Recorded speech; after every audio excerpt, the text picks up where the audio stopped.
has several other branches we need to work with, and as president you have to remember that you're not just the president of Canterbury Students' Union, you're the president of all the unions, and it's your duty and really your need as a president to make sure that you see the wider picture. It's all very well making sure that we do things well on campus here, but it's a huge thing. Our university is bigger than we realise. 15,000 students. The vast majority of those are not students that live and actually attend here. You know, we're split over all sorts of areas, so really it's just a case of remembering that, keeping that in mind. I think for the president role, they have to make sure that everyone is included and everyone is represented and everyone will be able to participate in everything we actually organise.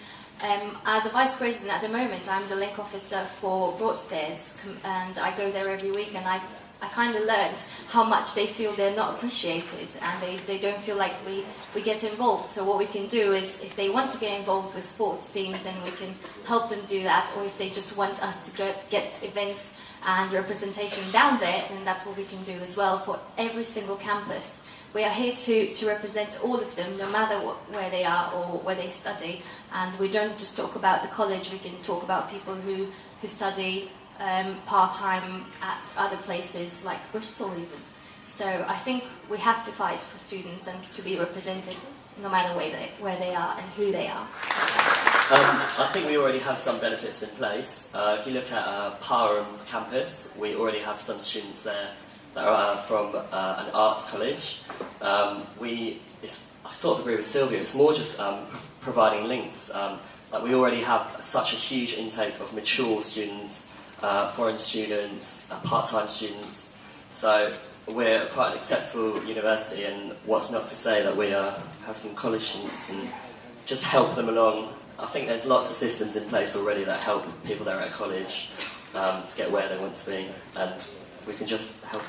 Well, like I said in my speech up there, in my manifesto, I think that this is a big problem for Christchurch. Obviously, we're not just Canterbury, we're in other places as well. So one of the reasons why I think there's not much focus on these other campuses, interest in these campuses, and the people in the other campuses think that they don't feel very involved, is because there's perhaps a lack of awareness. So personally, I felt like to see all the SABs go to some of the other campuses quite regularly, say perhaps once a week or once every fortnight, and also try and increase the obviously awareness of the SU, so put more posters up, get the SABs out and about on the campuses and their visits there, talk to them. We, as a Vice President for Welfare and Education, we actually organised the demonstration, and we went there and we tried to keep the fees as they are. Sadly, they will go up from 2012, and we will have to cope with it. What I will try to do, if I do get elected as president, what I'm trying to do currently with my role, is to actually make sure the university will provide the best for the students, for the money they're paying for. And to be honest, they also need for us to provide the best, because they are here to be represented, be part of something, and that's what we can do. So we will just make sure that they will get what they deserve for how much they are paying. I believe education's a right and not a privilege. There's not a lot we can do, as you know, the tuition fees are going up, but instead of that I think we should improve quality. Going back to my point on lecture and contact time, we have hardly any contact time. Some people have 6 hours a week, and if we're paying so much more for fees, we need to make sure that our lecturers are hopefully trying to get a bit more involved and getting more contact time, and yeah, just making sure we've got a higher quality of education. Okay, I actually think that agree with the fees increase, to be honest, personally. Probably something you probably don't like that much about, but that's my own opinion. But like I said up there in my manifesto, I think that obviously with the fees increase, we need to increase standards here at Christchurch of the courses. Like Jake says, I think it's criminal that some people have only, what says 6 hours seminar time, and I think we need to change that. And if you elect me as president, I will work with the university to make sure those standards increase and are met by the university. As we're all aware, a hell of a lot of time has been spent this year campaigning on national on the national front, really for awareness about fees and stuff. And that was absolutely the right thing to do, absolutely. However, I feel that we've missed a bit of a trick here. We needed to start this year actually talking about what's going to happen when those fees kick in, because it's going to hit us right here. It's going to hit you in your pockets, every student.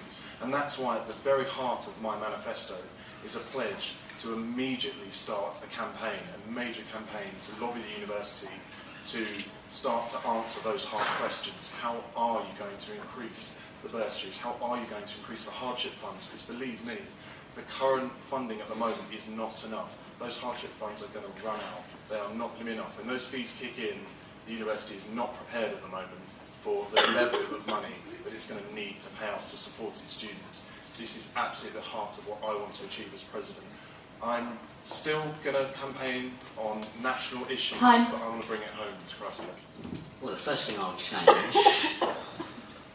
is probably try and help increase the standards of this university, because obviously the fees increase comes in quite soon, and I'd quite like to see standards not just go up just for them, but just as soon as possible.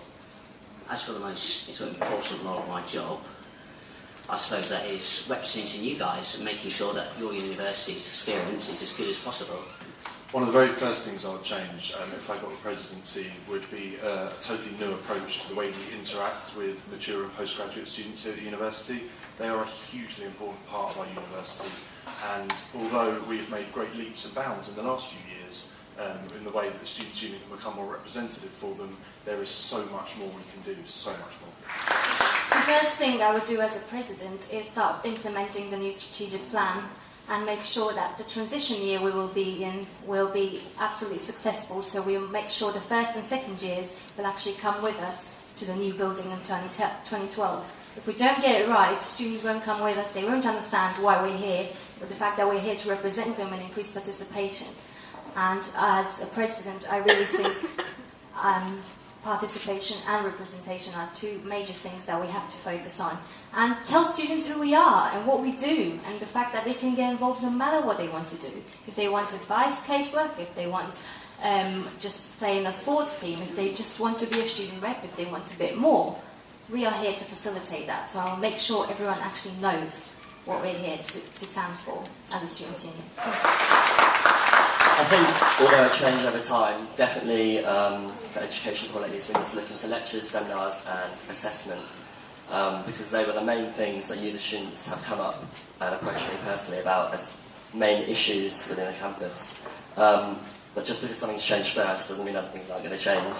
So yeah, just looking into how we look into our lectures and assignments and how we get judged. Thanks.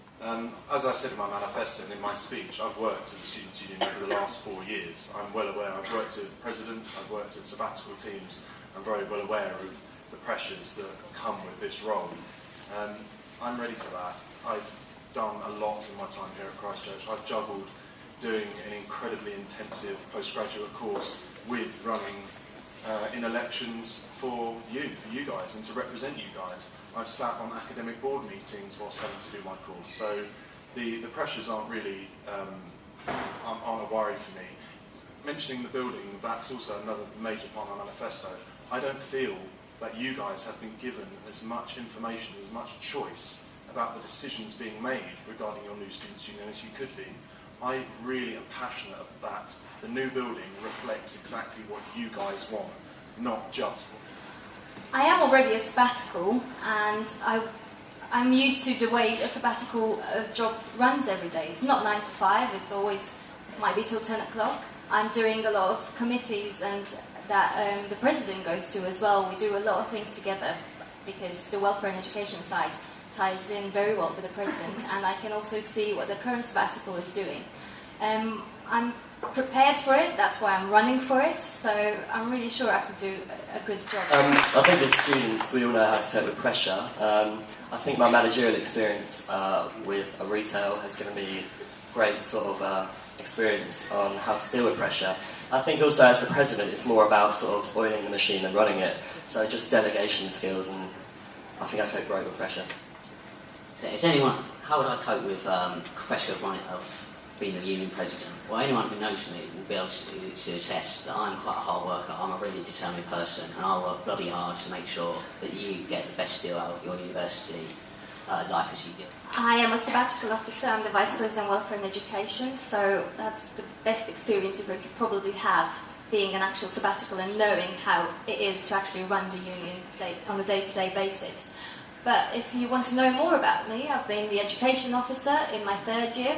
I have been Student Rep for 2 years in 2008 and 2009. I've been Student Rep of the Year as well, so that's a good achievement. Basically, I've worked very, very close with the union, with all sabbaticals, so I know what each role entitles, and I know how, as a president, I would manage everyone and how I'd be able to cope with everything to make sure that all the needs are met. I think as far as presidency goes, like Sylvia stated in a speech, it's a job that you take 4 or 5 months to get involved in and get going with. So I think anyone can say about experience. You know, I've been a student rep as well. I've had a managerial job. I've done an SEO events, but I think it's more about having passion. And I think I'm one person that I duck to water to anything. So seriously, I'm in this job, so I think I'll be fine with it. I'm the current student trustee of the Students' Union, so I've got experience of being a trustee here.